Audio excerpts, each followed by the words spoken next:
What is love? What is this longing in our hearts for togetherness? Is it not the sweetest flower? Does not this flower of love have the fragrant aroma of fine, fine diamonds? Does not the wind love the dirt? Is not love not unlike the unlikely, not it is unlikened to? Are you with someone tonight? Do not question your love. Take your lover by the hand, release the power within yourself. You heard me, release the power. Tame the wild cosmos with a whisper. Conquer heaven with one intimate caress. That's right, don't be shy. Whip out everything you got and do it in the butt. That was very moving. That was sensual. It was nice. Yeah, that's a very great way. Thank you, Leon Phelps. It's a very great way to start off this very romantic episode of Comic Relief After Hours.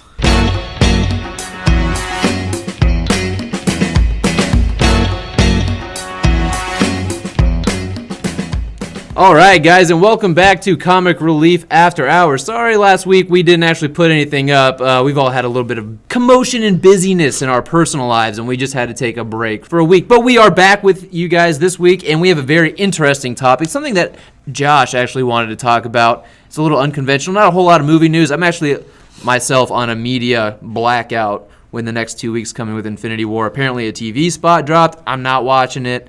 Everything, I'm blocking it the fuck out, and I'm just keeping tunnel vision for the next 2 weeks. So we decided we'd go with a topic that Josh was very enthusiastic about. Josh, tell us a little bit about it. I thought it would be a good idea if we was to give our list of the top 5 couples in comics. Yeah, because, I mean, nothing says romance like a cold, wet April. Yes. Yeah. I'm sitting here thinking, I'm like, who's April? Why is she so wet? I have been with so many ladies. All these bus gangs. I'm just thinking, where's this April? And let's see one on Fifth Sandwich. Next thing you know, like 4 giant mutated turtles walk in. April! April! Where's April? Cowabunga, dude! Oh, yeah, by the way, Dallas is also here with us. Hi. All right, so Josh, a little more before you wanted to get into our own picks. Okay, so top 5 romantic, our favorite couples. Comic book couples. Comic book couples. Yes. So it can be in any publishers. Yep. From any publishers. The only guidelines is just give a small, brief summary of why you put this person on your list. Right. Now, this is not who like the whole world should be thinking on the list. No, this is you personally. Which ones do you just like absolutely fucking love when you open up your comic book and you see them together and you're just like, that's how it's supposed to be fucking like. That's how it's supposed to be fucking. Yeah, that's kind of like the couples that you just really want to see like double penetration in. Yeah, or just one that you can put the hashtag relationship goals on, right? Exactly. For you? Yeah, exactly. Is that the best way to describe it for yourself? I think so. Okay. All right. So what we're gonna do is we're gonna do the honorable mentions first, and then if you guys didn't pick any honorable mentions, then we'll go to our 5. But how about this? I'll just kick it off. My first honorable mention is actually Hank Pym and Janet Van Dyne.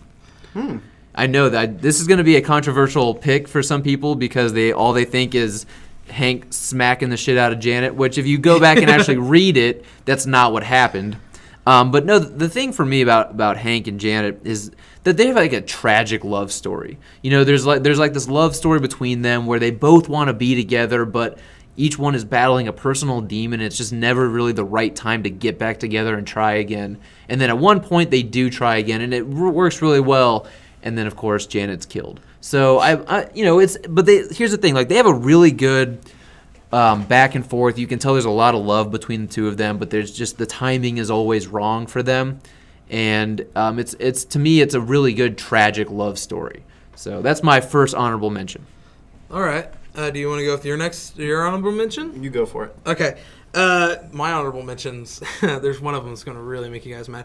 I'm going to go with, one of my honorable mentions is Sue and Ralph Dibny. Oh, really? Yeah, they're one of my honorable mentions after reading Identity Crisis. Not a bad pick, actually. Yeah, I really wanted them to be on my list. I couldn't, I have other reasons and everything. I had a few. But after reading Identity Crisis, man, I really respect that relationship. And it's a beautiful relationship. Yeah.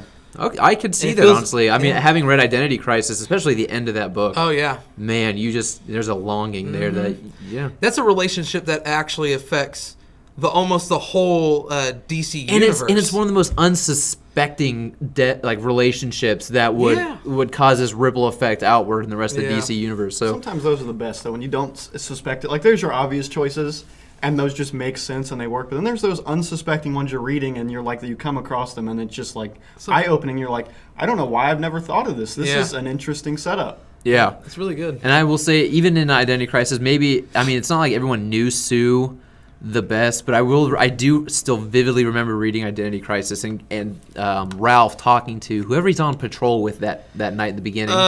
Something fire. Yeah, I can't remember who it was, but he's talking about, like, my wife, Sue, who's been in the presence of Batman and Superman and Hal Jordan, she's only ever had eyes for me. You know? And I'm like, and it's beautiful. Yeah, and I'm just like, God damn it, dude. And then she, like, throws him these special birthday parties where she gives him a mystery, and she knows and he knows that he's already had the mystery figured out and everything. Yeah. But they still do it anyways. Like, they just don't tell each other. It's very cute. They want to they want to keep the illusion. Yeah. So this might, guys, just real quick, this podcast might be a little bit more mushy and I don't know, maybe a little deeper dive into who we really are as I think there's going to be some arguments. See, you say that, and then my honorable mention is going to make me not mushy and a pig. Okay. Let's hear it. Let's go to your honorable mention. Dallas' first honorable mention is Harley and Poison Ivy, just because that's hot. That's all I've got to say about it. So you said all mushy and stuff, and I was why like, not? we have to. I mean, yeah. Hey, dude, support really the gays. crazy. Right. Well, apparently lesbians are not gays; they're their own thing. So support the lesbians. So that's a hot one. That's all I've got. What about another honorable mention? You know what's something? Okay, I'll tell you something. I've never once ever found Harley Quinn attractive. Not Really? in any form of media. I ever. agree. Nope. Yeah. I always have. No. Always have. I think there's something about too crazy a woman that just completely turns me off. Yeah, that and plus she's like obsessed with an asshole. Like, See, that's why I think and that instantly it's like Poison Ivy is sexy, but if I'm diving into the deeper, other than it's hot, it's because of that. Poison Ivy and her are together, separate from the Joker, and it was her kind of stemming off from that abusive relationship. So it was like her finding her own power and herself. So that's the deeper behind the surface level. This is hot. So that's the deeper. I can dig it. okay. All right. Well, for me, my last honorable mention, I've only got two. Yeah, me I've too. got two. Okay, Yeah, cool. so again, gonna go kind of in the same vein as Dallas here a little bit. Hulkling and Wiccan. Because it's hot? Yeah, it's so hot. Man! Here's the thing: you got two gay male teenagers who would literally, I mean, you can tell they're very close, they're very comfortable. It still feels very new, and they got the fluttering feelings in the very first Young Avengers, and then when you get to the Children's Crusade, you can see that their relationship has evolved. But the thing is, they're both young, and the love is so pure that they're actually willing to just like die for the other one, and they're always there to console and help each other through everything they're going through because they both kind of understand what it's like to be a young gay man. So I just thought it was a very endearing relationship to read. And honestly, and I will say this, when I first read Young Avengers in my early teen years, I didn't actually catch on that they were gay. I had to go back and reread it and figure that out. So I'm really surprised. I just thought they were good friends. I thought for sure that it was actually going to end up on your list, maybe to 5 or something. It was tough, but I had to edge it right out with my number 5 pick. So See, I had a few tough ones. So now I'm Yeah. interested in seeing your list. Granted, I think I already know your list. you don't know my list. You don't know my list. I know your list. Cool. I do. Okay. All right, let's give you the next my next mention. honorable. This one is controversial.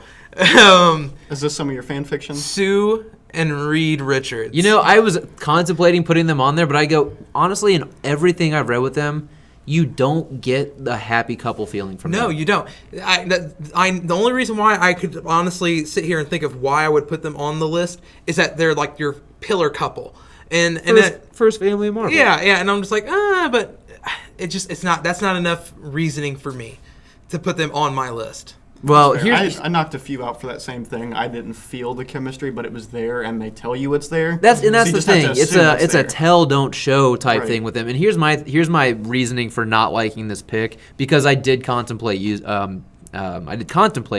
But my thing is, Sue is always there for Reed. But Reed almost seems like a negligent husband because she's always supporting him and giving, and he's always he puts science first every time. He puts Ben first. He rarely He puts. really does. He's like, he's like, I love you, girl, but bros before hoes. I gotta figure his shit out first. I rarely see him put anything before science. Not his kids, not his wife, nothing. It's like all about he's just so much more about the discovery and the exploration of science that family and love ties, they take a back seat. Like I said, the only reason why it's even on my honorable mention is just because I feel like with them being the first family of Marvel, I kind of had to mention it. Okay, but I can for the most understand. part- I can understand bringing it up. It's exactly what you said. Yeah. I have no reasoning of actually having them on my list because as a couple, they don't really show that much affection or anything They towards don't. each other. And you know what? Honestly, I think the most tension-filled moment between the two of them that I can recall is actually during Civil War when they both end up on opposite sides of Yeah. the war because of their beliefs. was- That was good. That was when you got a sense because then you saw Sue writes the letter to Reed, and Reed, you can actually see it hits him. He's like, "Fuck, I might lose my family over this," you know. And so that was one of the only real times I've seen him get emotional about his family. I agree. I like some of the points you made. I had some on my list that I was like, these are timeless ones that I should have, but I shouldn't feel my personal list has to have these, so I took some of them off. Yeah, exactly. So then my honorable mention, my last one, we had briefly talked about it, was Batman and Catwoman.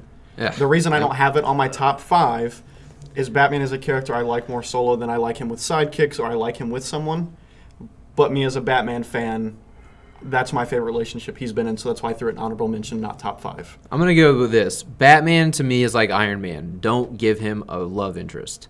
Give him someone he can, maybe shack up with for a little while, but do not give him a serious love interest because it takes away from the character of Bruce Wayne. That's why I like the relationship pre-rebirth, or in most instances where it's like occasional hookup because they both have feelings. Yeah, and It's that's not fun. get They're married literally and- playing the cat and mouse with each other, and I think And, that's like, fun beyond dynamic. Halloween. That's Yeah. more what I'm thinking versus them getting engaged and married. Yeah, I so don't- that's more what I'm thinking. But again, Batman, I like him more as a solo character, so that's why he's not in my top 5, but he's an honorable mention for me. Yeah. And here's my thing about now that they're getting engaged and married, and Tom King does not delve into who Bruce Wayne is as a character. In this entire 40-some issue run, we have not gotten to know Bruce Wayne as a character himself. It's always been Batman, and then it's always Bruce Wayne outside of the cowl. But it's we don't get to know Batman in this. And they even, like, right before Catwoman and him got engaged, or even they might have been engaged at the time, he's contemplating hooking up with Wonder Woman when they're in that weird place where Right. time passes so slow. There's no consistency, so I don't like this. And it's not just this run, but I don't like the idea of Batman being with anyone. I think this man's fate is to die alone, and I feel like this man's accepted that. So I'm just against That's a fair Batman being assessment. with anybody. So, what about you, Josh? Any more? I have no more honorable mentions. All right, so we will get into the definitive number 5 for me, and I am actually going with Arthur and Mira from Aquaman. Really? Yeah, They were on my list, and I just cut them. really. Yeah. Oh man, I'd say, you know what? I gotta say, between the Jeff Johns New 52 Aquaman and then who's writing it now? Is it Dan Jurgens who's writing Aquaman? I can't remember I know now. he's doing Batman Beyond, but I don't. can't It's Dan Abnett. It's Abnett. He's that writing sounds Aquaman, right. right? Between those two runs, New 52 and now Rebirth, there's this dynamic between Arthur and Mira that it's just like their love is the kind of love where they fuck the entire world, fuck everything and run as long as we're together. And it's just like Arthur's so about Mira is so about Aquaman. There's no like one's more in love with the other. There's none of this like I can't do this because I can't sacrifice this for you. It's like no, I will cut all ties. I'll sacrifice everything because the only thing I know for a fact in this world is that I want to be with you. So I'm like that's a great romance between the two, and you see them save each other's lives countless times. Can't argue with that pick. Yeah. Like I said, it was on my list until literally a couple minutes ago. So I debated about it. Did you? It. Yeah, for a little bit, and then I decided. to Does that push make it out. Does that make you curious about what else is on my list? No, not really, because I feel like I know. I You- feel like I know. really? I feel like Even you're though really he was fucking surprised on this predictable. one, he still feels like he knows. He's like, Yeah. oh, really? This I'm surprises surprised me. about I this still know. one, but at the same time, I'm like, I know. I know you so well. I'm gonna. Know I know he everything. knows my You're number basic. one. You're I know you basic. know my number one, but I don't think you know my other ones that I think well. I might know a few years. Well, I know he knows 2 of mine at least. I know I at least know one. Okay. Well, all right. Let's get to Josh's number 5. My number 5 is Vision and Scarlet Witch. See, I saw Also it coming on a my mile list. away. I'm obsessed with it. You should, if you Saw didn't it know that coming was a going to be on mile my away. list, you're gonna like. I mean, some of these are like really fucking obvious. You're like, he picked that. I completely disagree with I talk this, about but it go way too ahead. much. I know you disagree with it. I personally really enjoy it because when the relationship starts out, it's just fun. It's fun in the sense for readers. It's on the- tragic. What do you mean fun? It is tragic, but it's fun because it brings this like dynamic into another conflict. Okay, because like the whole thing is like it's like she's married to an android, and like Quicksilver, her brother, is like so against it. He's just like not about it, and it's like, dude, you're a fucking mutant. Like, you've been discriminated against your whole fucking life. But that doesn't have anything to and do you're with fucking discriminated That has because you're nothing like, to do with you can't fuck my sister. You're an android. He wouldn't let anybody fuck his sister. It doesn't matter who. I know it was. he's too busy wanting to fuck his own sister. Yeah. It's true. Read Even the this Ultimates. incest. Well, yeah. Fuck the Ultimates. We don't reference the Ultimates. I know, here. but we're referencing it right now. There's incest. You're referencing it. Yeah. Yeah. Well, yeah. Okay, but it's a fun thing, and I'm obsessed with it. I mean, I love the miniseries runs that they had of Vision and Scarlet Witch. That was only like one. Did they only there's have two. one? There's there two? There's I two. thought they only had one. Yeah, Okay. they're like both like only 6 issues. I think one's 6 and one's like 12. I can't remember off the top of my head, but I have those, and I really always enjoyed that. And then like it's not just like that conflict of that, but like after Scarlet Witch wipes out all of the fucking pretty much commits genocide. Like Vision's like, I don't want any part of you and all this stuff, and it's a fun little conflict relationship. You know what I think is going to be very interesting as we go through these lists together? It's going to be very interesting to see what we've read that has informed us of these characters. Like what a run that you've read is going to inform your idea of these characters more so than if I read a separate run where these characters were portrayed differently, and Right. same with Yeah, Dallas. yeah. So Well, that and also the order in which you read them. If you read one run and you read another first, Right. and then you switched and read the same runs, but you read them in different orders, you might have different opinions. Yeah. Well, I mean, because like the relationship is not a good relationship. No, I mean, like and the it's thing is, tragic. I've never- It is tragic. I mean, there are constantly. Like, I mean, there's some, but I like it because there's conflicts with it, which we can all agree. We've in all- relationships, yeah. there is conflict. So you're going to put Joker and Harley on yours too, right? Oh yeah. No. That's just fucking. That's disgusting. Well, here's the thing. For me, I've never felt anything, and forgive the pun, but like tangible between Vision and Scarlet Witch. Like I've never felt like there's like this tangible love between the two of them. You know, like with Aquaman and Mira, you can just feel that it's there. We're not trying to sit here and say who has the better list. No, what I'm saying is I've just never felt that between the two. Like No, I I know agree. that they love each other, but I've never really understood why. I've never understood what Scarlet Witch saw in Vision, and the only thing I know about why Vision loves Scarlet Witch is just that he's an android trying to be human and learning about humanity, and this is kind of one of the first fingerprints that he gets because a of Wonder hold Man. Right. I mean, because she was in love with Wonder Man. And Wonder Man's consciousness was in Vision. Yeah, that's the reason why. Okay. See, it's fun because there's all I these little forgot tiny all about that. conflicts. I forgot all You about know, that. so technically, is it that she really loves Vision, or is it that she still loves Sans? See, that makes it interesting. Yeah, see, that's it's soap to me, opera it's for just sure. a very Oh, yeah. intriguing and soap opera, Yeah. and that's the reason why I enjoy it. And Okay. so, I mean, I'm not saying you're wrong. I'm just saying no. from He's what just I've saying you're not no, right. No. but like I will agree. Out of all the ones on my list, this one is probably the one that's like more controversial because it's not a good relationship. It really is not a good relationship. But to me, it is an entertaining one to read. And that's why I go for it. There's a lot of questionable things, and then there's a lot of stuff. Even though you're dealing with a woman who has magic powers, and you have an android, and it doesn't seem very believable at moments. It's kind of believable. You can kind of relate at some point. I was in a relationship that was kind of shitty like this. I think Or we've there was all had a moments like- shitty relationship. Oh, yeah, We've at had one plenty point of or another. them. Yeah. Let's not lie. But no, here's the thing. I think we're all going to end up picking something we at least thought about. You know, like we'd considered this one. Mm-hmm. And of course, I thought about Scarlet Witch and Vision, and obviously Hulkling or Wiccan and Speed are both her like children of a Yeah. sort. But I just never felt anything. But I'm not gonna lie, I forgot completely that Wonder Man's consciousness was inside of Vision, which adds a layer of like, does Vision does she love me, or does she just love basically what my brain has been wired to imitate? Yeah, you know? and is also the reason why he loves her, honestly, just because his brain has been wired to imitate it. It just brings up a lot of weird, interesting things. I mean, do they really honestly love each other? Like, it's just. No, it is. But Yeah. it does make it interesting, that's Yeah. for sure. Yeah, and unfortunately, in modern comics, we don't get to read them together anymore. No, you don't. You know, it's you don't. the last thing we really, after Disassembled.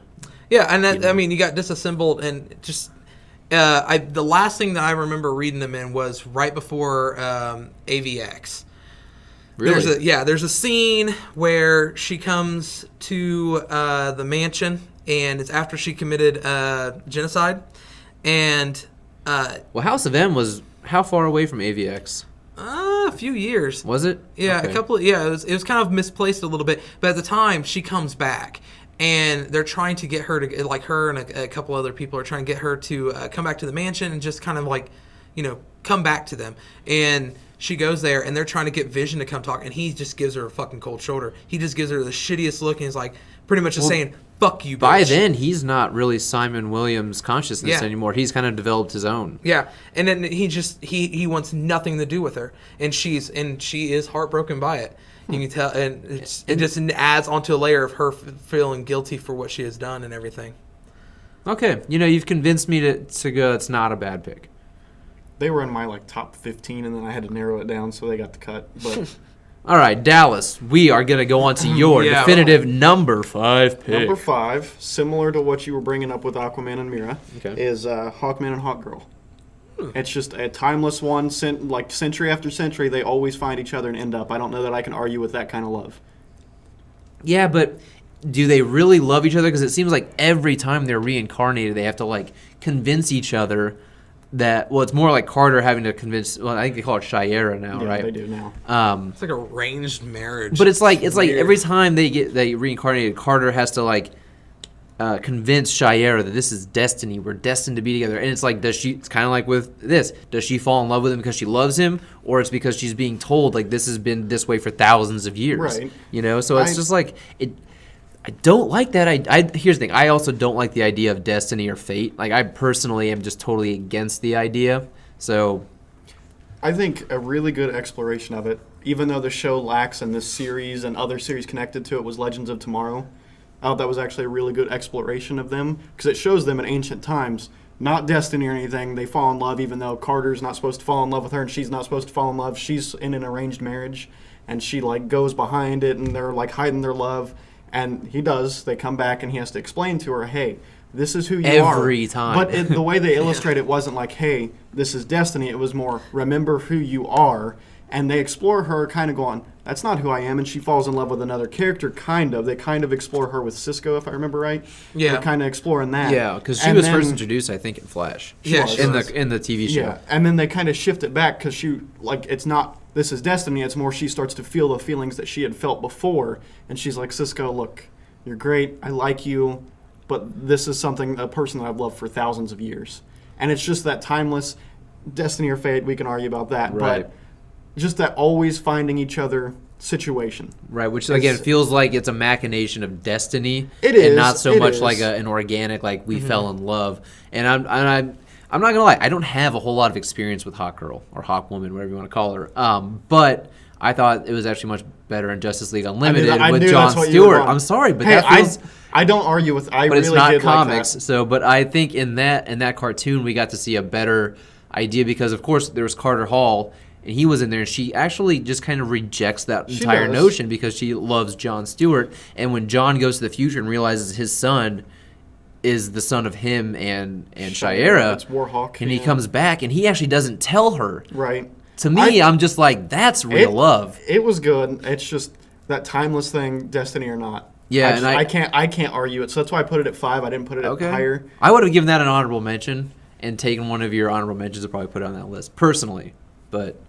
I honestly, I buy Harley and Ivy more than that. See, why I didn't put it up there is because my surface level was just, it was hot. Yeah, well, I don't know. I think we've all had that toxic relationship, and then we find something new that we kind of thought was nothing like what we ever thought a relationship could be like. Right. You always have this Yeah. idea of what a relationship is like in your head when you're young, and as you get older, you try and get a relationship that kind of fits that idea. Right. And then you realize it's fucking toxic and it's fucked up. And then you come across somebody who you just never would have thought that you would have fallen for or been with, and it's everything that goes against the grain of what you thought would make you happy, but it does. You're speaking yeah. to my heart right now, Liam. You That are. helps. You are. I wish you said that all in that bit. This is the latest, The man. latest man. All right, so are we good to move on to Yep. our Yep. numero cuatro? 4. All right, so my number 4. What do you think, Josh? What do you think it's going to be? Since Number you know it 4? all. My number 4. Since yeah. you know it all. If you had a guess, what do you think? Even Mark. No, that's up higher. Stop guessing. Okay, so You're gonna give it away. yeah, my number 4 is actually Rogue and Gambit. Damn it! I knew it was gonna. I thought Yep. in my head, I thought it was gonna be 5. Oh, I Rogue thought that's and the reason why I Gambit? got thrown off because I thought that was gonna be your number Yeah, 5. See, So- how I knew that was on your list is we were having a conversation earlier. Aramis was in here and he brought it up, and you were like, "Oh yeah, they've been together." Like the way you said it, you said Yeah. it with like excitement. I was like, "That's gonna be on." there. when there was the Rogan Gambit storyline. Oh, I love I'm was- loving the new Rogue and Gambit series. I Yeah. really am. And to me, it's like the first time in a long time Gambit has been written to be Gambit. The Gambit you know, and it's the Rogue that you know. You know, it's like all these other Rogue's been everywhere lately in the past Yeah. few years, you know? So it's like everyone's had their take on her. And I'm not a big fan of most of the people's takes on Rogue. But in this new Rogue and Gambit, it just reminded me, and they do such a good job of going over the history between the two. Like, you know how Justin was talking about Batman in this last issue, and like, oh, it's taking all these points from all the history of Batman and Catwoman. I don't give a fuck. It sucked. He sounded like Stewie from Mad TV. Look what I can do. Hey, look what I can do. Mom says that candy's for sinners. See, I had forgotten all about that until Yeah. you just brought that up. That's not what I heard, and then you said it, and I was like, God damn it, I'm not gonna be able to get that. And I'm like, Stewie. Anyway, so no, this Rogue and Gambit series is literally it's a great series. Honestly, I mean it is like a more of your kind of soap opera romance comic book novel, but it's also got the nice fun sci-fi twists in it. But anyway, they go over the history of Rogue and Gambit, everything. Like they remember everything from when they first met to the Age of Apocalypse stuff that actually technically never really happened to them, but it's like all these different moments in their relationships is being touched on again, but they're diving deeper into those moments. They're like, oh my, they're talking about, I didn't know you felt that way during that moment. 'Cause they're able to like kind of, there's a point where they're able to like get into each other's heads a little bit, and so Rogue can experience how Gambit felt during the interaction between him and anyway, it's really That's good. cool. It's actually Yeah. really good. And there's again, it's kind of like Hank and Janet.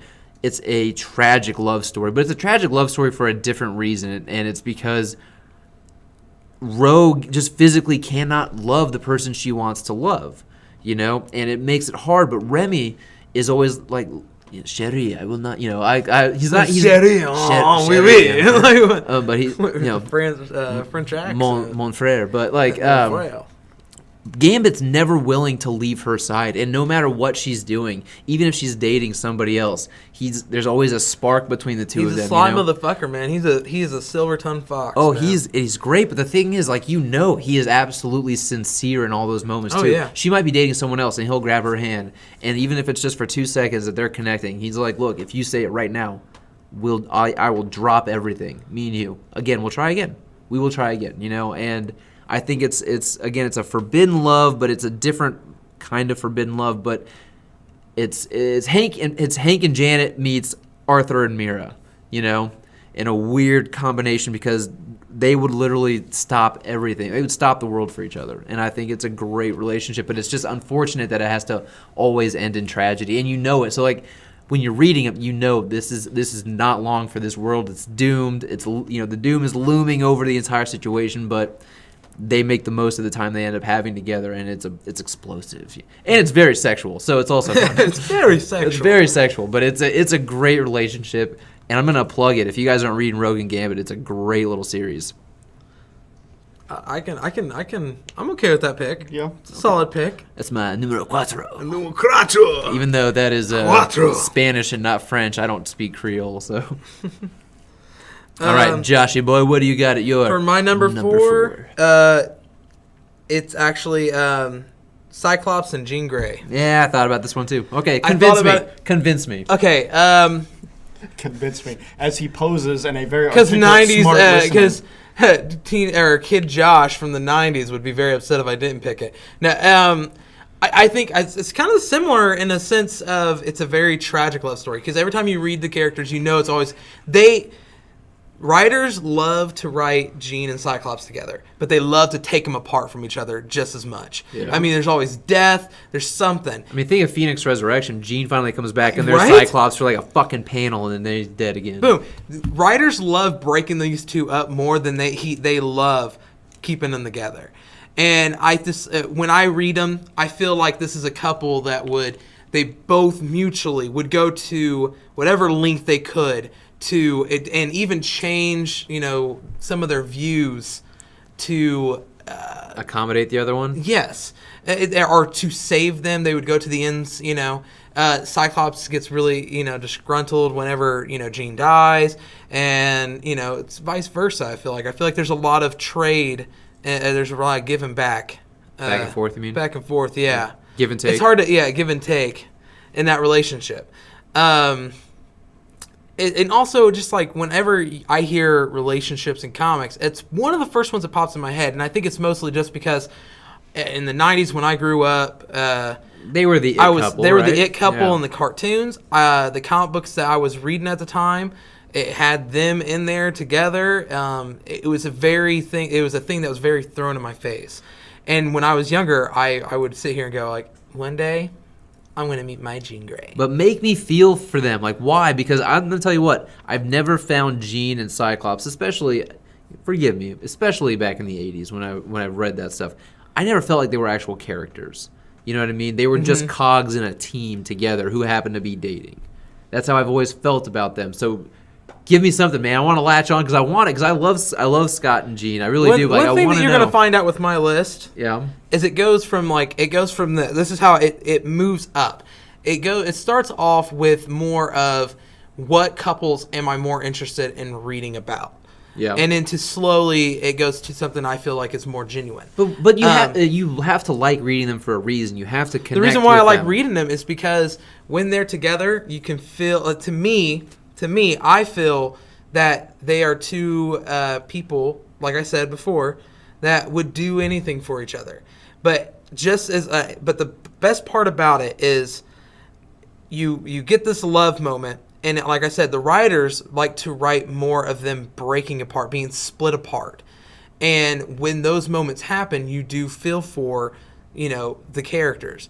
To me, once again, I'm saying to me. Yeah, You no, might it is feel your differently. list. It's Yeah, your my It's your list. fucking list. I want to be convinced because I want to believe in this romance. I really do, but I've just never bought it. You know what? I'm not gonna. I can try convincing you, but I don't think I'm going to, because for me, like I said, But I'm susceptible to it. I'm saying, do it, You man. convinced him on Scarlet, and Vision. Yeah. Now you need to do Okay. this one. You got to convince him. okay, so I gotta know what about their relationship makes you go, I think this is hashtag relationship goals. the best moments in their relationship is when they lose each other. You feel for them. Best example that I can give you that's most recent is like what you were talking about in the Phoenix Resurrection. You get this moment where Cyclops is back from the dead. I mean, Jean's already back from the dead, but he is resurrected, and you get this moment where they're pretty much just like they're talking to each other, and you just feel like, oh man, this is great. And she knows they're he's back n- together. he's dead, and she though. knows that he's Yeah. dead. And then within a panel, they take him away.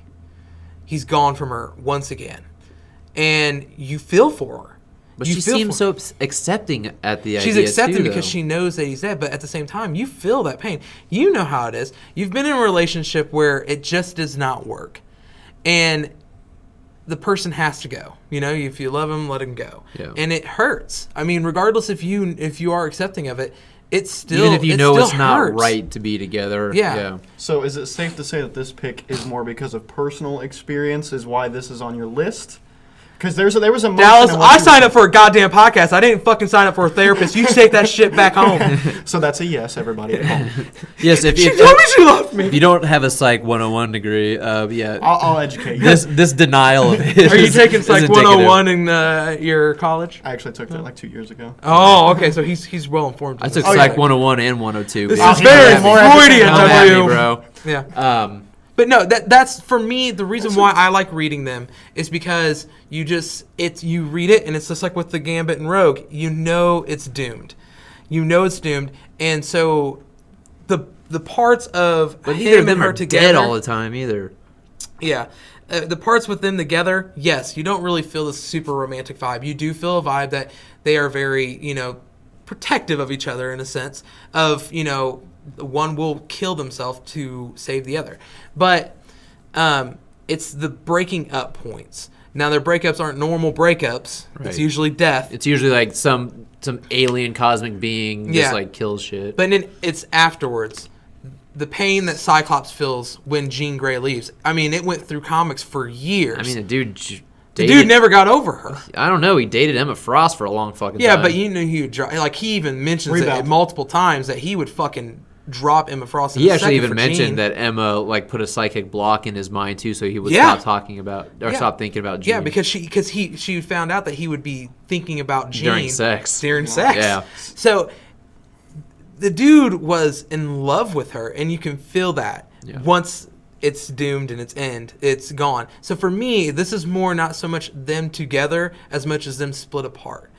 Their love for each other is still very so strong. Once they're split you apart. you find some kind of resonant I don't know, kinship here during the fallouts of their breakups. Yes. Like when they're like, we That's broke when- up or they died, and then they have to like recollect on their relationship together and Yeah. how in their mourning periods and Yes. stuff. Okay. Because and another example is the movies kind of portray it somewhat decently. Another example, you see them two together, and it just seems like a normal couple. There's nothing exciting about it. It doesn't really seem anything. And you don't really feel like, oh, these two massively love each other. You don't feel it until Jean's dead. Jean is supposedly dead, and Scott is mourning. Yeah, Like, I will say in X2 when he's like, "Gene, don't do this," and she's Yeah. like, "Goodbye, Scott," and you do feel it there. So for this relationship, you do not feel it until it's gone. So it's more of like you don't know what you got until it's gone kind of mood. And that's part of the reason why I like Is that a reading. John Mayer song? Who sings that? It's Rolling Stones, you fucking asshole. Is it? No, that's, No, I think no, of a no, different it's not Rolling song. Stone, is it? No, I'm thinking of a different song. Don't Anyway, know what you got till it's gone. no, So I'm thinking of a going back different to song. that point, Yeah. when I do think of those two characters, I usually think of them together. So Mm-hmm. I can't argue the pick. Not my top 5, but hashtag not my top 5. I will Yeah. I will say that in the new X-Men Blue, where you've got the 60s X-Men in modern day time and stuff, and Cyclops and Jean have been shown their entire history, and they know that they're supposed to end up together, so they kind of fight it. Cyclops is much more for it, while Jean's kind of let's be honest, she's kind of trying to fit a little bit more modern feminist agenda idea, where she kind of rejects the idea of needing a man. Yeah. But I don't need no man. I'm a strong, independent woman. I'm a I got strong red hair. Yeah, I'm a strong redhead. But the thing is, they acknowledge multiple times during the X-Men Blue run that Jean and Scott have this undeniable psychic bond together that they can't break. It's like, so he can always tell when she's in his mind, and he can always tell if for some reason she's not there, and Yeah. and they kind of finish each other's sentences in weird ways and shit like that. So I mean, I'm susceptible to buying into it, but I just never fully bought into the relationship. It's I mean, like I said, the bottom ones are relationships that it's more of these are all about relationships that I like to read. Yeah. And so I think relationships, when we talk about relationships, it's not always has to be the gushy No. stuff. It's the realism. You're looking And- at a completely different aspect of relationships, though. You're literally looking. Yeah. You are focusing on Scott and Jean more so to the breakup point. Like, so I'm guessing you've had some breakups, and it's able to be a callback. relate to it. right? And so it's funny. Psychology 101. No, Wow. to These me- picks are going to be revealing of our relationship history a little bit. The thing is with me with these picks is No. I am going for something that is interesting to read, but also something that I feel is more genuine, something that I feel like is not an unbelievable obtainable thing. Yeah. All my picks are all going to be something that yes, I can probably relate to in some sense. Maybe it's not an actual cosmic force killing my girlfriend, but Tell in a us more. sense. Dive in a little deeper. Tell me how you really feel. I My like mom it. never told me she was proud of me. No, okay. I'm good with the pick. Yeah. You have anything else to say about Jean and Scott? I think it's a solid pick. I will say in X-Men 1, though, when he's like, you gonna tell me to stay away from your girl? And he's like, if I had to do that, she wouldn't be my girl. By the way, Logan, stay away from my girl. I'm like, yeah, I like that. Yeah. Okay. Yeah. It's a solid pick. I mean, it's a predictable pick, but you know, It is predictable. yeah, because you're also a big That was- X-Men fan, so Yeah, yeah. 90s I mean, I was raised X-Men. on it. You're a 90s X-Men fan, Yeah, too, if it wasn't so- for X-Men, I wouldn't be into comic books. All right, so Dallas, what is your number 4 pick? So we actually briefly already talked about it. Which was? Green Lantern and Hawk Girl. Oh, really? wow. That doesn't count though. It's not technically comic book. TV show, we'll go with it. I'll go with it. Oh, Do we have to amend the rules here? I don't think I can I agree had with another this. mention that I crossed off, so I can use that one, but it definitely wouldn't have made my top 5. All right, you know what? We're gonna allow. We'll allow this We'll one allow time, this to but the happen. next time, All of buddy, my you're comic fucking books- out of here. Okay, all right. Well, They better all be comic book based after this. this one will be short since you kind of already touched on it, but going back to your Masterfully. 90s, yeah, sure. Going back to your 90s thing, I was raised on Justice League Unlimited and That was 2000s. Justice League Yeah, and Justice League Unlimited. you got to remember, you are a child. Compared to me and him, you was not raised on Batman the Animated Series. Yeah. Me and Jake was, Yeah. okay? You just a child. You just a child. Anyways, All right, good. so that was one of the defining relationships, I think, of my comic, TV, movie like experiences. That was Jon Stewart being my favorite Green Lantern. Hawk Girl's never been one of my favorite characters, but that was one of the first like true relationships I'd been exposed to, and just something about that, just their personalities and the way they were portrayed. She was kind of sassy and powerful, and Strong woman. strong woman, and he Yeah. was a very strong, articulate, Militant. Yeah. figure. And something about their personalities together just worked when they were on screen, on screen together. Yeah. And it just worked for me. And then being a Batman Beyond fan, seeing Warhawk, and then seeing them dive into that future episode.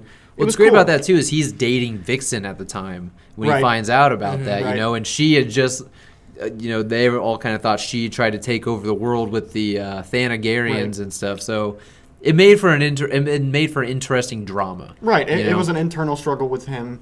It was either going back to Destiny, is this Destiny? Do I end up with this person and do I have this child? Right. Or do I fight this Destiny because I really care for Vixen? Right. And This that's is what very. and This is a very opening thing for Dallas. I realized something with Dallas. He believes in destiny and fate. I think he does. I think he's. I think he has he's this- I think he's like a rom-com gusher. No, I think he has a very No. pure and innocent idea of He hasn't love. been trashed. He hasn't been kicked to the ground. Oh, no, I have. These are my ideal relationships. These aren't like personal experiences. These are ideal relationships. That's Oh, why These these are are my like top. hashtag I like. relationship This goals. is this is the best thing about this. I love about this right now. Not so much about the issues things, like we were talking about who read what issues of what characters, but it's just like now we're seeing when we hear the word relationship, what's the first things that pops in our head? Mine is fucking just breakups, doom and gloom, and crying and eating a tub of ice cream. It's Mine just are- like these are my ideas. These are what I want to be. Oh yeah. And yours I mean, is just fucking basic. No, mine are like the passion. There's gotta be a lot of passion there. basic. Yeah, Okay, basic. yeah, great. It's a basic comic book Mine are the list. dangerous ones. Hank and fucking Janet. That was an honorable mention. Doesn't count. Okay, fine. Mira and Aquaman. That's a dangerous relationship for the two of them, especially if you've been reading those Aquaman runs. And then Rogue and Gambit, very dangerous. She touches his Okay, dick he's once, got- skin to skin contact, just once. He's got That is one. absolute anti-Viagra. But so short-lived conversation on my number 4, but that's my number 4.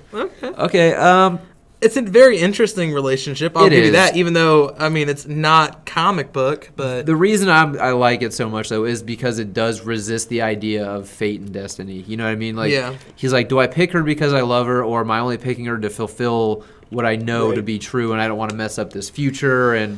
And so I like the idea, and that he pushes back. He dates Vixen for a little while, still Right. after he finds that out, and doesn't tell Shia I think that about was it. the best part. Not the telling fact her. that he doesn't. I tell know. her. I was like, but the thing is, that's very in keeping with his character. It is, You know. and then it goes back to her whole struggle with Carter Hall and her. If he tells her, then she's back into another Destiny situation where she feels like, Yeah. hey, I have to be in this relationship because I have. And a he kid went with toe him. to toe with her ex at some Right. point too. So Yeah. you know, he's But- like, this guy packs a wallop. But that whole keeping it to yourself, that internal struggle, and not sharing it so that he can bear the burden and not have to bear her burden, like give her the burden. There's a of- romance. There's a romantic idea there, you know, about shouldering Right. that burden. yeah. Right. So I thought it was can a cool dig it. exploration of a characters that I would have never put together. Had Plus, that not at happened. that age, how old were you at that age? See, Unlimited was 2001. Ish, yeah. But that was 5. towards the end of. Five I was 5. That was towards. girls the, were so icky to you. They had cooties. No, But the I thing never is- really went through the whole cootie. We were like, what, 11 years old then? 2001, yeah, I was about 11, 12. We were trying to impress bitches with our highlights. We was in our trying to, hair. we was trying to finger fuck Hey, I went- bitches, you know. Yeah, we were trying to finger bang bitches. I went through the highlight phase too. I went through that. we too. were I've discovering seen our pictures of this. boners. Have you? Yeah, I've seen your pictures. But no, it's interesting to see that this is a relationship that actually kind of is. Comes from a cartoon. Well, but no, it's part of his formative years. You know what I mean? It's like it's at a time where it's like very impressionable for him. Oh, yeah. So this kind of shapes his idea of love, and then look at the rest of the ones that you got on here that are Wait, kind of you this like can't- you can't look. Well, I didn't look, but the other ones Oh, you mentioned okay. have been kind of this idea of destiny, right? Or, Yeah. Well, yeah, none of my. Well, Fate, see, and then so- also, I mean, I can't argue with that logic on that because that is the same reason why Cyclops and Jean are Right. on my list Because it's that was deeply the ingrained. relationship. Other than my parents, that was the relationship that was in front of my face. Right. Because it was in my comic books and it was on my cartoons.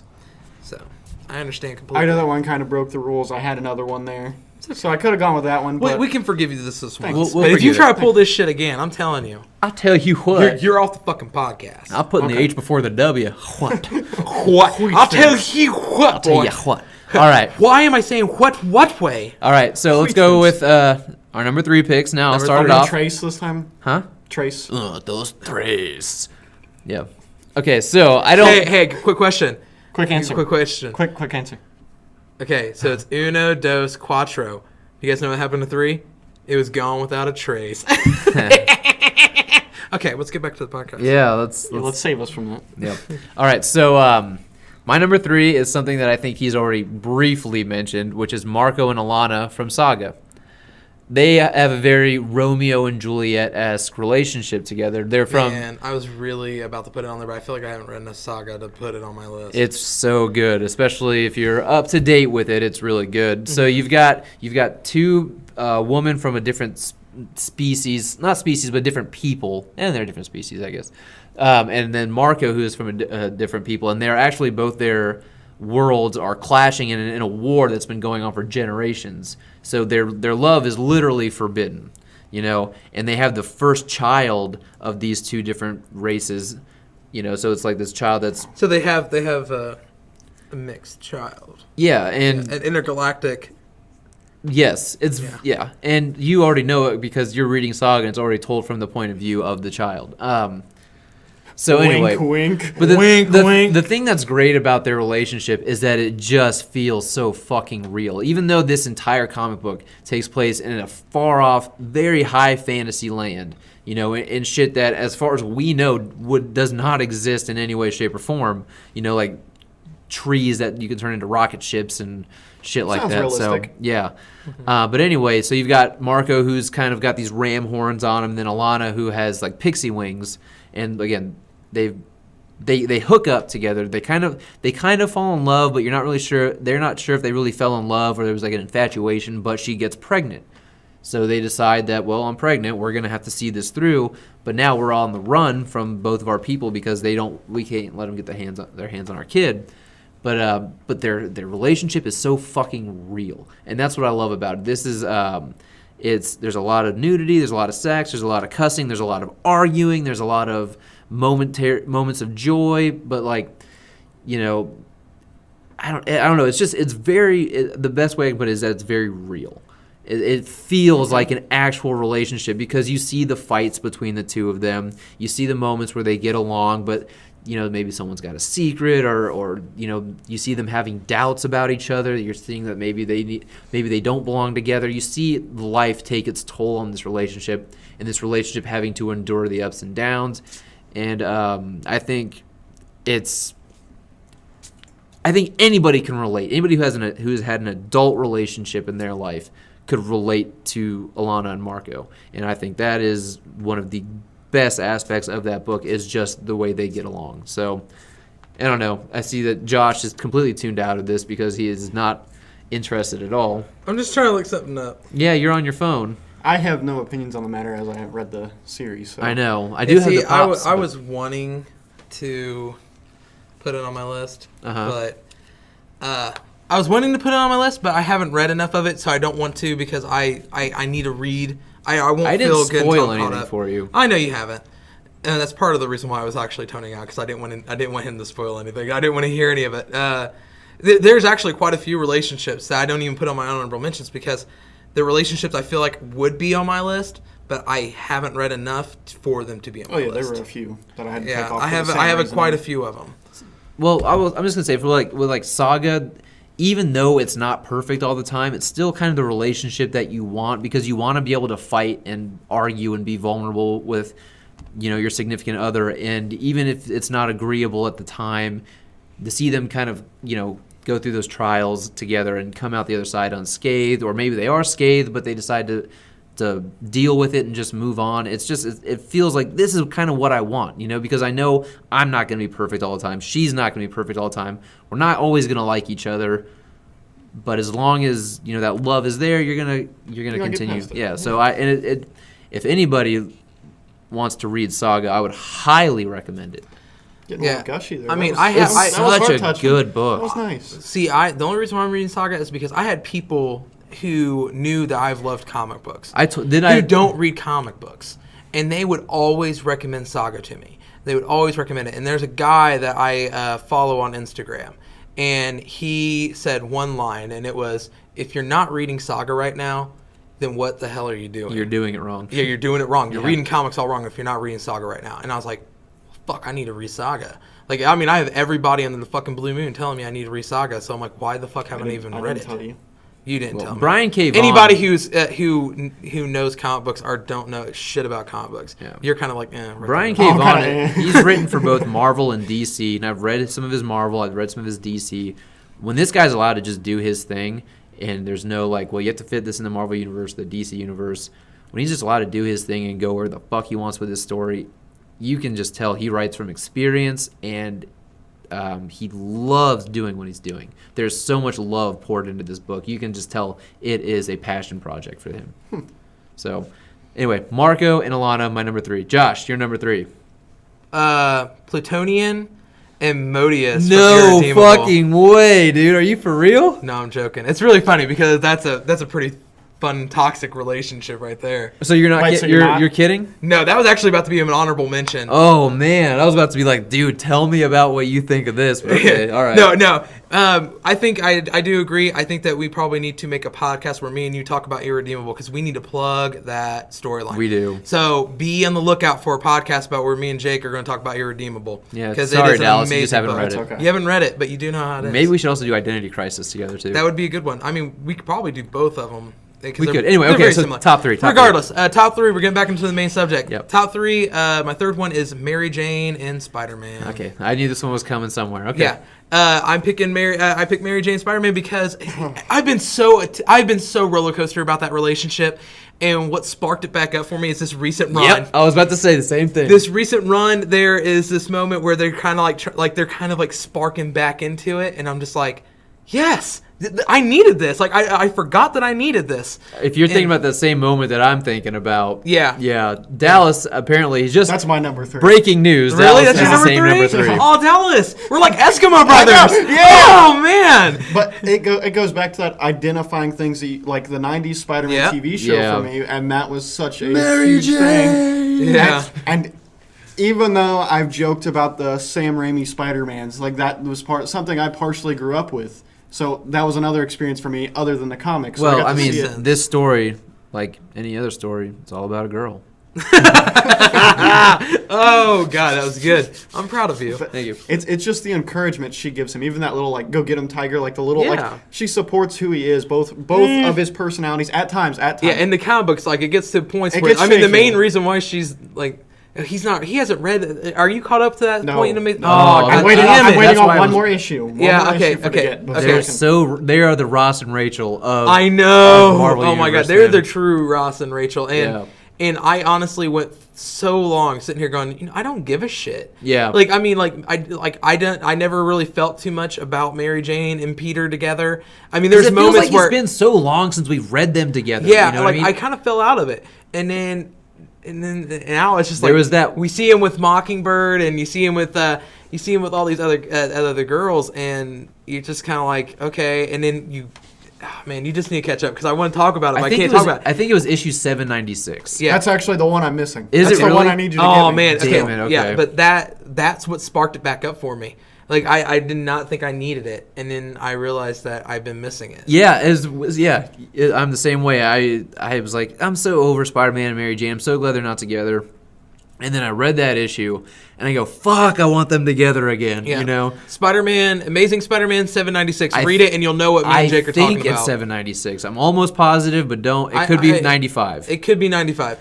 But anyways, regardless, if that's the scene that we're talking about or not, you should be reading Amazing Spider-Man right now because it is a great, it's really good right now. Really damn good. Okay, so Dallas, you have that as your number 3. Is there anything else you wanted to add? Not off the top of my head, no. Really? I think you covered it pretty well. I mean, You covered the other aspect I was going to say too. I mean, regardless, like I said, I was a roller coaster, and it's mostly because that was something I grew up with. At that point, like when I was younger, I mean, it was Gwen Stacy who, and then when I got older, then I started reading a little bit more about Gwen Stacy, and I was like, oh man, like she's so the girl cute next and door, she's sweet. so cute and sweet, and that's who he should be with. And then During Clone Conspiracy, I really liked her character. I know Clone Conspiracy itself wasn't that good, but are we talking about the thing that happened last year that they did? Yeah, that's really good. Yeah. There for a minute, I was thinking. But no, I like MJ. Yeah, I'm definitely more of an MJ guy right now than I always have been, but again, 90s Spider-Man was very informative of my understanding of Spider-Man. Yeah, see, and that's the same with me. It's the support when she does support him. It's there. And, like, I get it. Like, if you're in a relationship with someone who is constantly gone, whether it's being a vigilante or not, whatever you want to be, like, if she's gone or he's gone, you're kind of left with this. You never see this person. You're conflicted with these feelings and everything. And then when she does support him, when I've read, she's like, go get him. I don't care. Go get him. Go do this. Even when they're not together, though, it's because, like, she really is his best friend. Whether either one of them are going to admit it to each other or not, they really are best friends. So even when he's down and out or she's down and out, they're always there to pick each other up. Yeah. And honestly, I might have actually put this on my list had I remembered Spider-Man Blue while thinking about this fucking list. God damn it. Do you remember what I'm talking about at the very end of Spider-Man Blue? Yeah. Eve, you read it? I can't spoil the end of Yeah, I Spider-Man just wanted Blue. to say because I already know he hasn't read Okay, it. so I'm not gonna lie. I got so choked up by the end of that book. I was fighting back a tear. It's been a while since I've read it. I was fighting back a tear at the end of that book, but right then and there, I was like, Mary Jane is the perfect woman.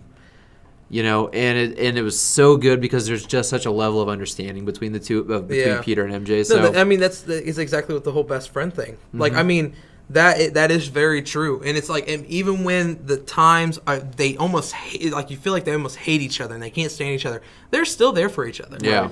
When I mean, it's like even when the relationship it's the fakest thing ever because we all know that you cannot stay friends with your when ex. Harry met Sally. Yeah, you can't do that. No. But they pull it off pretty well. I mean, it's kind of teasing the whole unrealistic, but I'm sure people out there have been able to do it, but you know. I don't know. It's always ended very ugly. I'm getting choked up a little bit thinking about the ending of Spider-Man Blue. Let's stop thinking about Spider-Man so Blue. So good, though. I would like to get you to start crying on this podcast. Are you about to That'd have be great. like a list change up? And you're no, I can't change my list. Okay. You guys got it covered. MJ and Peter are a we great both put them on our couple. number 3rd spot, right? Right, That's tight. That's and then it's best because I know that for the rest of this list, I do not think that anybody else is going to. Oh, I guarantee I've got one that you've got as my number 2. Okay. All right, so number 2? we get to I'm move curious. on. Yeah, I'm curious. All I'm right, curious now. my number 2, Oliver and Dinah.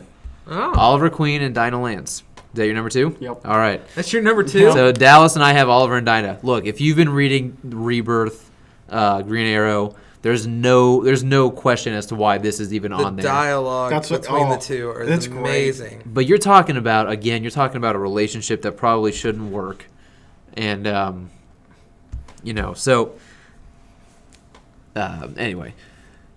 Now I got sidetracked. I'll delete this out. Relationship that shouldn't work. Yeah, it's a relationship that honestly just shouldn't work. You've got this kind of girl, it's almost like Batman and Catwoman, but it's the way it's the better version of it. Better. You know what I mean? It's like this girl who was kind of brought up in the streets. And she wears fishnets. Oh God, don't even get started on how sexy that costume of hers is. But and then with this privileged, rich playboy, and she is so strong she can just put him in her place. You know what I mean? She's a strong woman. She's not afraid to give him a piece of her mind. But Jesus Christ, dude, does she love him? And my God, does he love her? Because when she's around, he's an idiot. He's stumbling over his words because he's just so fucking like head over heels for this girl. Yeah. You know, and So when they're interacting, you can just tell it's like they need each other. They balance each other out. This should have been really a fucking well. video. I wish you guys could see this right now. While Jake is talking about this, he is fucking cheesing. He is Smiling so big. I know. The thing is, like, smile is I just so got big. such a kick out of reading the two. Like, you Oh, wouldn't yeah. have needed any of the action or the crazy drama that happened in that Rebirth series. If I could have just read a Dinah and Oliver book together, fuck me, man, that would have been a great run. Yeah. Something that was really good, and the reason I put this so high, I didn't have these ordered until we like basically got into the podcast, so I didn't have them ordered. And Aramis, again, name dropping him, we were discussing a video game which has its own comic series, Injustice, yeah. And the video game, the dialogue, we were talking about it, and that's really what made me put it at number 2. It was the dialogue between the two when they quit back and forth, and it's the sarcastic. She's like, "I'll kick your ass," and he's like, "I know." And then they like fight. Just the dialogue between the two, it just works. Yeah, and It works. If you want to look, this is a comic book romance, so I can actually use this. But in Justice League Unlimited, when he goes in to fight Bobcat, or what is it? Who does he fight? When he goes in the ring, because they have like that underground fighting ring. It's not his name. It's Wildcat. Wildcat, yeah. When he goes into fights Wildcat, and because he in that series, Wildcat kind of taught her. Oh, man, I Dinah, forgot that episode. And he just takes an ass beating for her. He literally gets beat within an inch of his life for Black Canary, and she comes out, she's babying him, and he's just sitting there like, I can't fight. I'm gonna do with a fucking bow and arrow. Like, I know you can kick my ass, but I took that beating for you. And she's sitting there like no one's ever done that kind of. The thing that's great about this is this relationship between the two of them has always rung true, right? It's just always been there. It's always been Dinah and Oliver together. Right. Yeah. And Even when he dies and he can't remember, and he comes back and he doesn't remember shit about them like breaking up or anything. Honestly, That's part of Quiver. That's one of the okay. reasons I really like my emotions towards Arrow were very negative at first because I was like, nope, he's not with the right person. Not my Black Canary. Not my yeah, Arrow. isn't her Not mom my Dinah Arrow. Lance? No, there's a new character that they introduced named Dinah. I stopped But I swear to watching. Christ, in the original first season of Arrow, Oh, it might be. Laurel's mom's name is Dinah. It might be. I don't thought that remember. was so But goddamn stupid. That like pissed me off when I watched it. I was like, you're trying to put what my mind knows is Oliver's with Dinah. That has to happen. And I'm watching this TV show trying to give it a chance, and that part really ticked me off. I'm not a fan of Arrow, so I don't care. But It's hit or miss. But yeah, but that that's just same with goes to me. show like what you're raised on, the relationships. When you see other things, either you're like, wow, that's a relationship I hadn't thought of, or you're like, no, that can't happen. That person has to be, and that's one of my instances. Oliver has to be with Dinah. Yeah. Has to happen. I can't see him with anyone Fate. else, and I can't see her with anyone else. no, Fate I don't. I and don't think it. I don't see it so much as fate as like they fucking make it That's work. Yeah, yeah. You know I what see I mean? less Destiny and Fate than Yeah. that. Yeah, they Yeah. just fucking make it work, man. They don't care what happens. I mean, Jesus, like he could have slaughtered her entire family, and they would have had words and fisticuffs. But at the end, they're together. You know what I mean? It's ridiculous. It's just a relationship of trading strengths. They both know each other's strengths, Yeah. and they both know each other's weaknesses, and they're always there to support one another. And what's so great is It's- I think Oliver is so much more of a flawed character. Oh, yeah. And she loves him more for those flaws. Maybe it's kind of me going like male fantasy. Like I would love to be this flawed person and still be seen as almost like a perfect person in the perfect person's eyes. You know what I mean? I mean, and I think it's vice versa because, she carries her own baggage too. Oh, her absolutely, own past, yeah. Right. and things that has still, like you can tell at moments, still really hurt her self-consciously,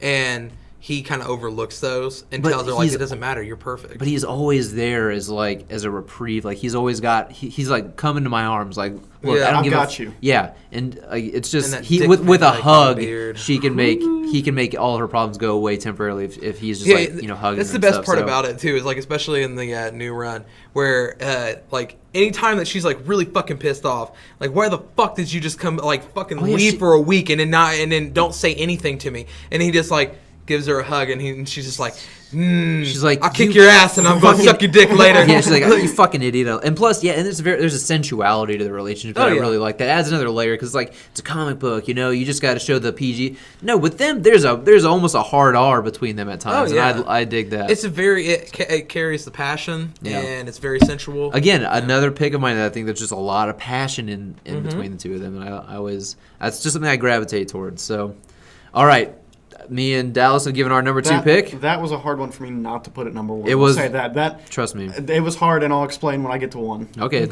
Josh, your number 2. My number 2, Jessica Jones and Luke Cage. Okay, That's a I'm good not one. surprised. I'm not I know you're not surprised. surprised. No. Main reason why, if you ever read Alias, the whole time throughout Alias, Jessica Jones is just kind of off in her own fucking business. She's just fucking whoever she wants to fuck. She's dating Scott Lang for a little bit. Really, I didn't know that. Oh yeah. Okay. Her and Scott Lang date. Carol Danvers hooked them up. Love me some. Yeah. I love me some. Oh, it's a really good scene. some mid 2000s Carol Danvers. Yeah, I know you do. And We talked about that before. And Luke is pretty much on his own thing too. Like, I mean, he's just Right. fucking whoever he wants to fuck. These two just like she goes and drinks at his bar, and then they kind of fuck around a little bit. They It's almost a shouldn't lot work. like, yeah, they shouldn't work. Yeah. Right, and they're not supposed to. They bicker back and forth. Anytime that they're around each other, because they have to be bodyguards for Matt Murdock, because because it's been out that he's Daredevil.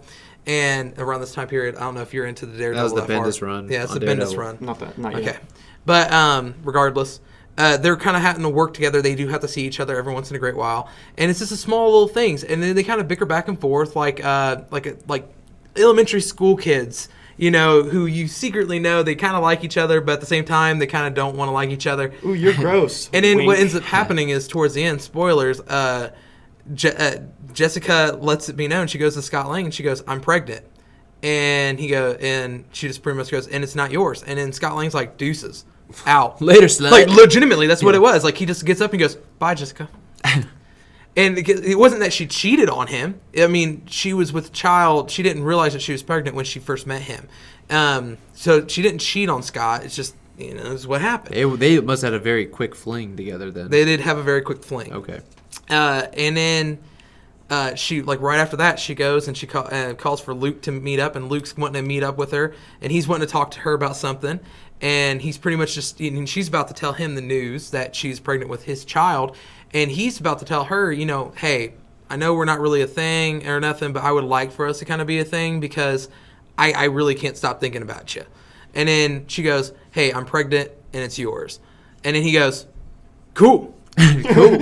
Cool. Sweet Christmas. Trap, Sweet Christmas. motherfucker. and then he fucking owns up to it, and then they end a relationship. And then if you ever read Bendis' you read New the Bendis Avengers, run, yeah, I New really Avengers like run, them in They're there. the relationship, and even also in the new Jessica Jones series, it's very like fuck you, Yeah. and it's like, all right, honey, I love you too. Yeah. And I love that. Okay, We're gonna It's- fucking talk about this shit later. I know, baby, but let me first whoop up Diamond's ass. you Yeah, know? like it's like that's legitimately what the whole thing is. It's pretty much them two. They say what they want to say. There's great communication in that relationship. I feel because they say what they want to say, and the other one takes it, and they don't get offended by it. Yeah, it's kind of like two friends dating. Yeah. You know what I mean? Yeah, and that's the way it feels, and Yeah. I think it flows really nicely. At first, when you first read the two characters and you think of the two characters, you really don't see how it works, but you find out how it works, and it's you see it, and it's. I think it's probably it was really hard for me to decide where to put I'm this. curious on my about list. your number one now because I would Yeah? have thought that was your number one. See, I'm actually questioning my number 1 after we talked about it, and I've like dove in a little bit because I didn't give a lot of thought like what I was gonna say. I knew my reasons. Yeah. And my number 1, I'm kind of questioning now that I should have put it lower,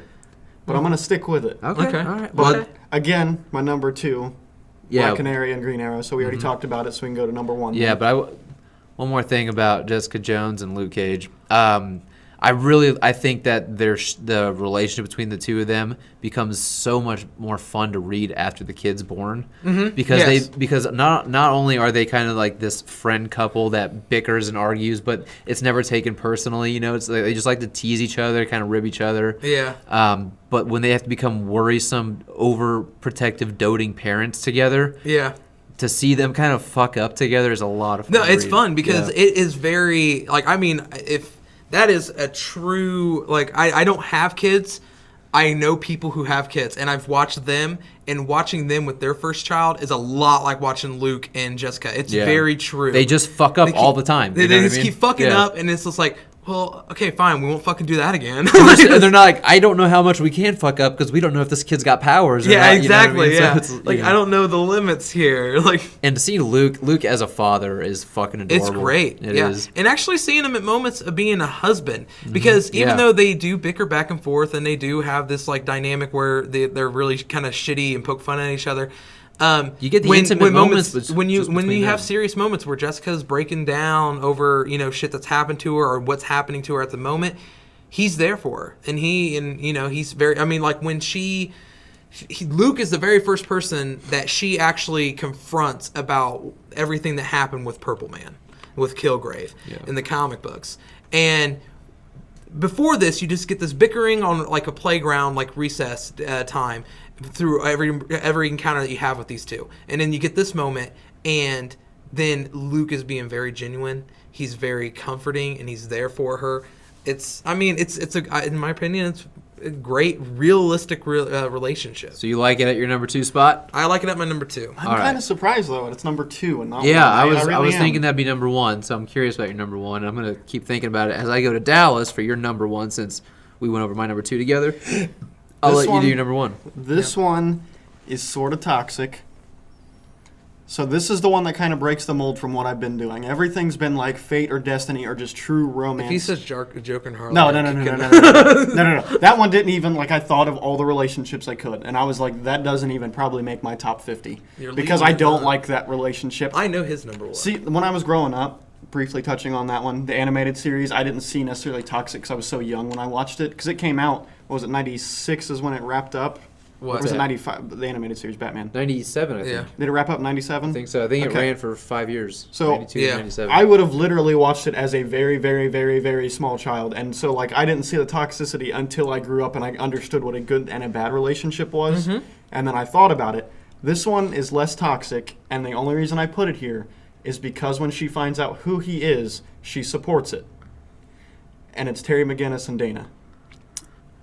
Okay, well, okay. I can, It's in a comic book, but it's a comic book is. based off of a cartoon. it started as a cartoon. It did, it's but like it's a saying, comic. well, I think didn't Venom technically start as a cartoon? No. No. His origin was first in the cartoon, then his origin was in the comics. But no, Okay. I mean, I In the cartoon, if I remember correctly, she doesn't find out he's Batman for a really long time. No, she doesn't She know doesn't for at a all. long time. Yeah. Okay. So in the comic in Rebirth currently, which I caught up on, she knows, and they don't say they're necessarily in a relationship, but there's interaction between Yeah. the two, and she supports it. She's like, you go do you, I understand. And she's kind of like, I wish you would stop and make a little more time for me, but I understand what you have to do, and I appreciate it. And I think that support, when you're a vigilante or a hero or a superhero, and you feel that you have to do something, you have to become this better person to save people, and you have to do these things, and you're faced with this, do I have to choose this or the love of my life? And you're put in that Right. dilemma, which is explored a lot in comics. I don't like it all the time. And when she knows in the comics, and she's just like, you go do it. Yeah, and you I can was like- think about the added stress it would cause you if you're like, every time you go home, you're going to get a fucking earful about your late night Right. activities because you're Right. out, saving lives and shit. And so. then on the flip end of that, being in the relationship, you have to understand that that person may not come home. Mm-hmm. They Yeah. might die out there. So I understand her being stressed, but the fact that she wasn't taking him out on this Rebirth series, she was just kind of like, okay, I accept it. they're in comic books for a very long time. Older storylines.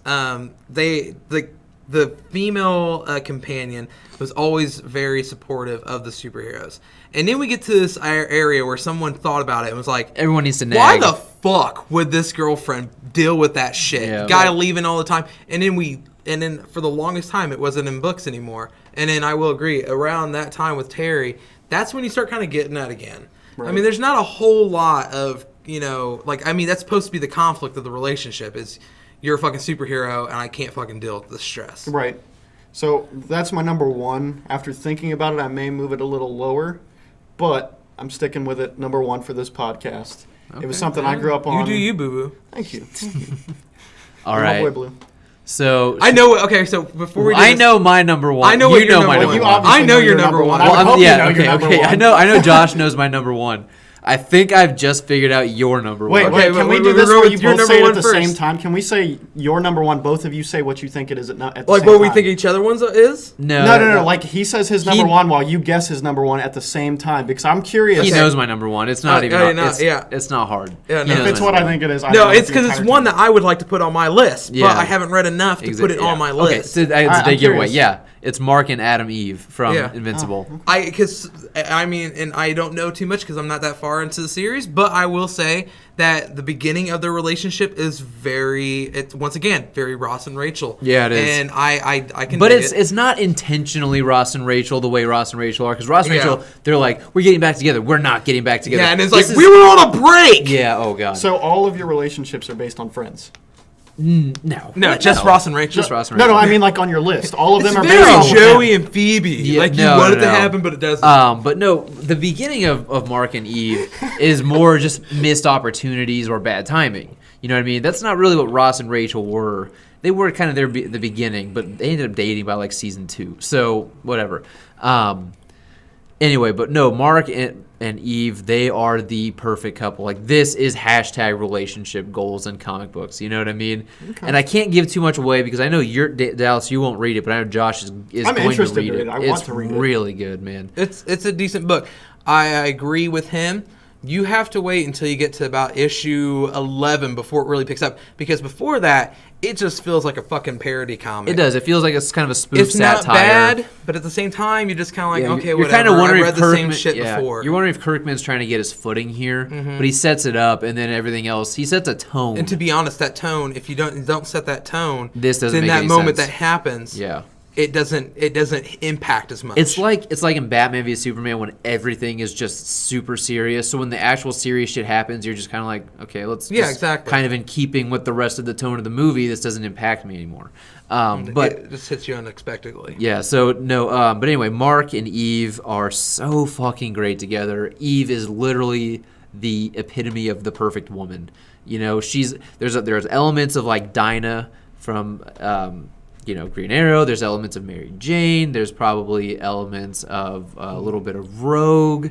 You know, they took a lot of great characteristics and aspects of existing characters. And there's some aspects of Lois in there too. Yeah. You know, honestly, I wouldn't say definitively, but I would say in the new Superman run, Lois and Clark together That's are what I great. mostly am going for. Not old Lois. I'm talking about newer Yeah, Lois. yeah. The new Superman run, Lois and Clark are actually really Like good in together. Trinity and stuff.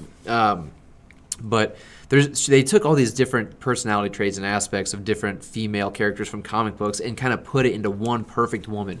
But she's not perfect in the sense that she has no flaws. She's a very flawed character, but it's just they're used to enhance her as a person. So she feels like a real person. You know, she feels like someone like I wish this person were real. I'd like to meet her and have a conversation with her because she's And fuck her.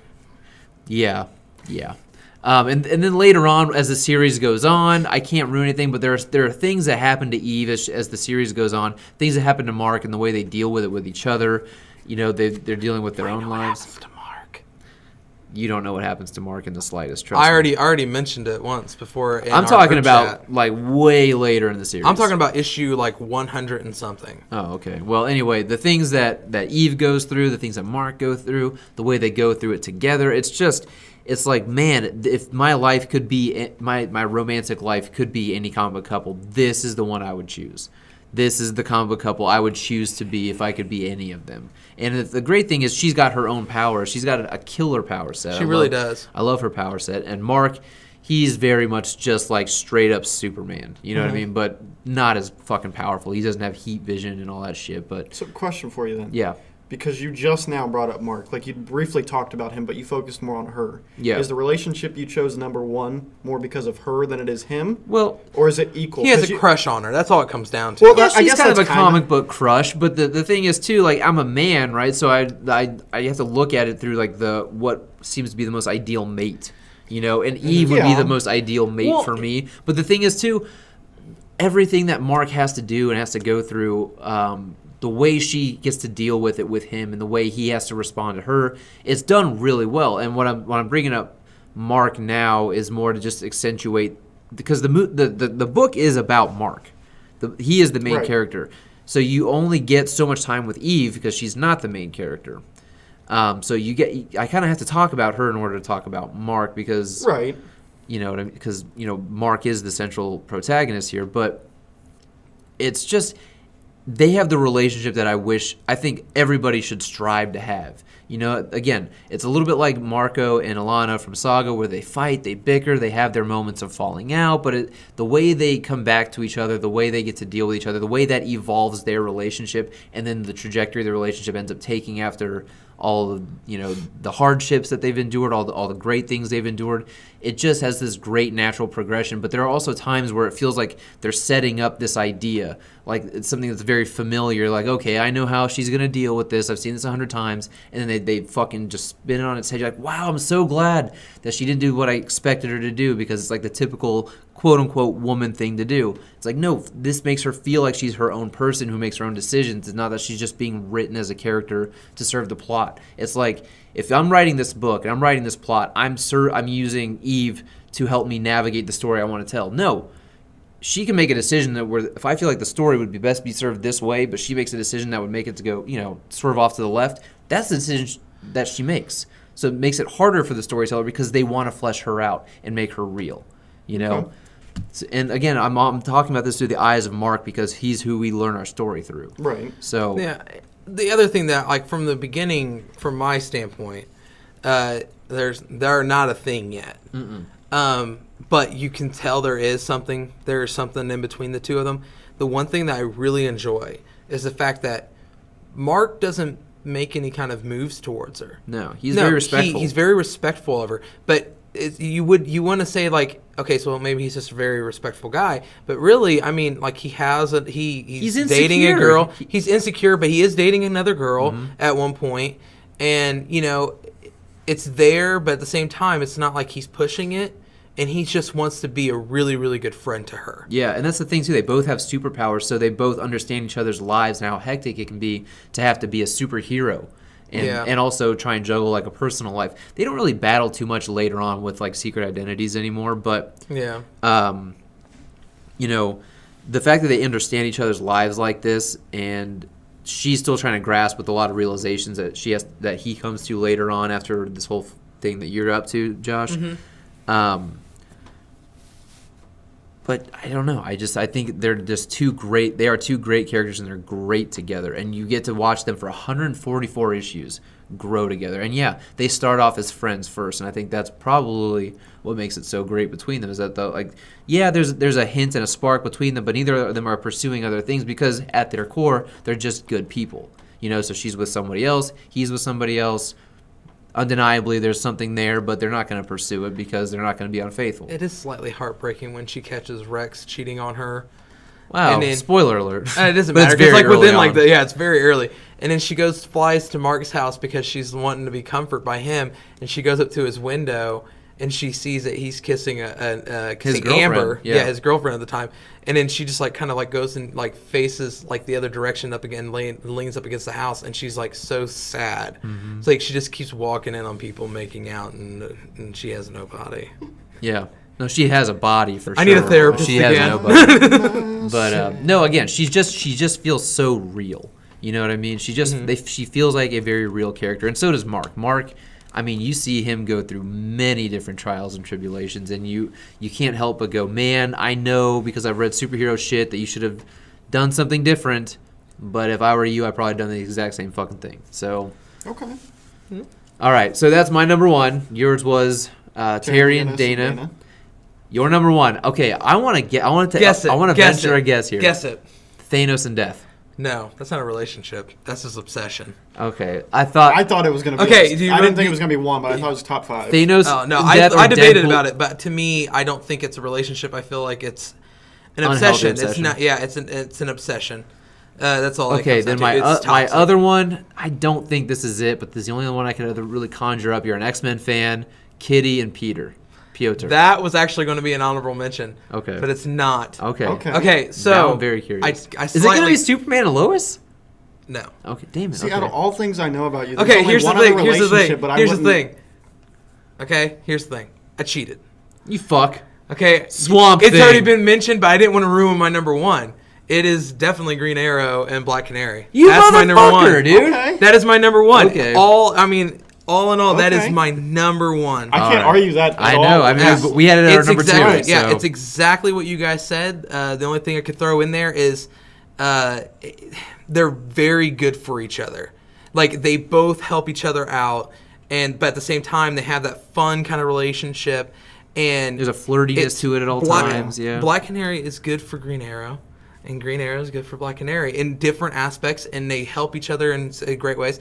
And I'm not gonna lie, when I was reading it, and I'm reading the dialogue between the two of them in this new Rebirth series, I'm sitting here just like cheesing. I'm just like, oh my god, this is so cute. Yeah, you're gushing over it a little bit. You can't help I it. mean, It's I cute. can't It help is. it. And I'm not gonna lie. It reminds me that their conversations, the way they talk to each other, and the way their relationship is kind of works. Once again, like I said, I go with what I relate to, and it reminds me a lot of My Girlfriend and Me. Yeah. The way that we talk to each other, we kind of like goof around and badmouth each other. Some people, if they hear us outside, they would think that we hate each other almost because we're sitting here just constantly like, no, fuck you, and then she'll say shit like, I'll kick your fucking ass, and I'm like, I know. Like, I mean, like we legitimately have like these similar conversations, and I'll be sitting there. I remember I was sitting there reading it. Every single time I've read it, she's usually been around me. I didn't mean to do that. It just happened. The first time I read it was here in the shop. Jake recommended me do it, and I was running the shop one day, and I was bored, so I read the first volume. And I'm reading it, and she's here, and then I'm just reading it, and I'm just like, we've had conversations like this. Do you know how many times I've screenshotted Green Arrow to my girlfriend? I've been done like, it too. I'm like, this is us right here. This Yeah, is us. and I hate I'll to be- be on the agreement train, but literally why I wanted to put it at number one is the same exact thing. The way Liz and I talk to one another, Yep. and the fact that I know she would kick my ass just because I would just sit there and I'd be like, okay, do it. Yeah. Just do it. See, I want to say that that's what would happen between me and Kate, but I know that she legitimately, even if I put up a fight, she'd still kick my fucking ass. Like, I'm not gonna lie. Here's the thing. Between Green Arrow and Saga, I don't know which one I've screenshotted more to my girlfriend. Been like, this is us, this is us. But I will say that the conversations in Saga are so much more in line with me and my girlfriend than in Green Arrow. Yeah. See, But- and that's the one thing too with it is it's the same way. I mean, as I'm reading Green Arrow, she would be in the room with me, and then I'd just be like, "Look at this, look at this." We literally just fucking said that like 10 minutes ago. Like, Yep. it's fucking, it's See, eerie. Our ladies should appreciate the fact that even when we're reading something to We're escape the real thinking world, about we're still them. thinking about My it. number one, I could have picked any hot fucking babe and be like, "Yeah, Harley Quinn and Poison Ivy." 'cause I fucking knew hot. he was gonna do it. I'm gonna think that. No, I picked Green Arrow. 2006 Carol One, Danvers. because it is because Black Just Canary her. and No Green relationship, Arrow, just her. It's been there forever, and even like not just with this new series, even with the older series, it's always been that way. You know that Oh, yeah. their dynamic together has always been that way. I'm reading Quiver right now, and in Quiver, it's that. I mean, they haven't really met up. I haven't gotten that far yet, and they haven't really met up with each other. But like Green Arrow goes in and he starts talking about her, and the way he talks about her is pretty much that she is superior to him. You know what I will say too? Kevin Smith has a gift for writing dialogue. Yeah, he does. And when it's stuff like that pertains to like the human condition and the way you interact with people, the dude writes great dialogue. Yeah, Spider-Man and Black Cat, his run on that is really good, and it's mostly because of the dialogue and the human condition that's in there. But regardless, back to the Green Arrow. It's always been there. It's always been like that, and I really love it. And I feel like for me, that is a relationship that everybody should try to aim to achieve. It is there is Try to flaws. aim. They should to try achieve. to aim to achieve. Oh, Jesus. But it's flawed. It's fun. It's passionate. It is genuine. It is sincere. It is everything. There's communication between the two. It is a great relationship, and yeah, They and make it up for reminds each me of my other's- relationship Yeah, right they- now. They make up for each other's shortcomings in the Oh, best definitely. ways I possible. think So you hit the arrow right on the target. yeah. yeah, you hit that bullseye. Us fat cats over here. You guys remember that when Green Arrow used to run around just calling everybody fat cats? Yeah. I love it. All right. Well, we've run pretty long. Somehow Yeah. we've only talked about like a few comic book couples really that in comics we're about an hour and a half in. So, guys, we want to thank you so much for listening this long. What do you guys think? What are your favorite comic book couples of all time? How would you list them? Please let us know down in the comments below. Of course, share this video with your friends. especially, since Valentine's Day just passed 2 months ago. So, Yeah. Tag your loved ones. yeah. And of course, you guys, if you're not subscribed to the channel, please hit that subscribe button, hit that bell notification per. Oh, did you guys have that planned? No, we just Oh, always think do we've it every done time. it We do it before. every single time. I never pay attention. Per YouTube's algorithm, that does help the channel a little bit. So hit that bell every time we upload on Thursday afternoons. And guys, we will see you next week. Be on the lookout for What Are We Reading this week, coming soon. Thank you.